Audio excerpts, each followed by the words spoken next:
অভ্যুত্থান হয়েছে। ৭১ সালে মুক্তিযুদ্ধের প্রতিশ্রুতি ছিল সাম্য, মানবিক মর্যাদা, সামাজিক ন্যায় বিচার, সকল নাগরিকের জন্য সেটা প্রতিষ্ঠা করা। ৫৪ বছর ধরে সেটা প্রতিষ্ঠিত হয়নি, বরং একটা ফ্যাসিস্ট শাসন কায়েম। মানুষের জীবন কেড়ে নেওয়া হয়েছে শাসনের ক্ষমতায় রক্ষার জন্য, গদি রক্ষার জন্য।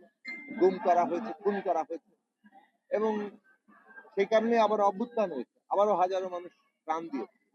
কিন্তু সেই লড়াই এখনো শেষ হয়নি। আমরা তো দেখছি যে বাংলাদেশে একটা কিভাবে গোষ্ঠী স্বার্থ, দলীয় স্বার্থ আমাদের আবারও বিপর্যস্ত করছে। আওয়ামী লীগ যারা দেশকে এইভাবে হত্যাযজ্ঞ চালিয়ে ক্ষমতায় থাকতে চেয়েছে, পালিয়ে গেছে, এখন বেশি গুপ্ত হত্যা করছে। গুপ্ত হত্যার জন্য লোকজন ভাড়া করছে, এবং তারা মানুষকে এইভাবে হত্যার চেষ্টা করে যাচ্ছে। ওসমান হাদির উপরে যে হামলা হলো সেটা পরিষ্কারভাবে আমাদের সামনে দেখে দিয়েছে। এবং তারা বলছে রাজনৈতিক নেতা, প্রার্থী, তাদেরকে তারা হত্যা করবে।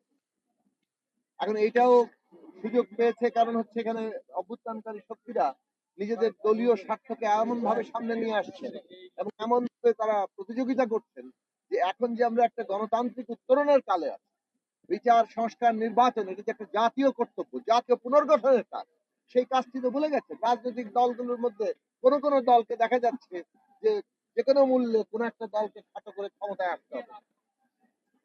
আমরা দেখছি যে কোন রকম আহ, তদন্ত ইত্যাদি এইসব কিছু ছাড়াই তারা আগে ভাগে ঠিক করে নিচ্ছেন কারা দোষী, এবং এর ফলাফল হচ্ছে যে দ্বন্দ্ব আরো বাড়ছে, অস্থিরতা আরো বাড়ছে, এবং যারা অরাজকতা তৈরি করছে তারা অরাজকতা তৈরি করতে সফল হচ্ছে।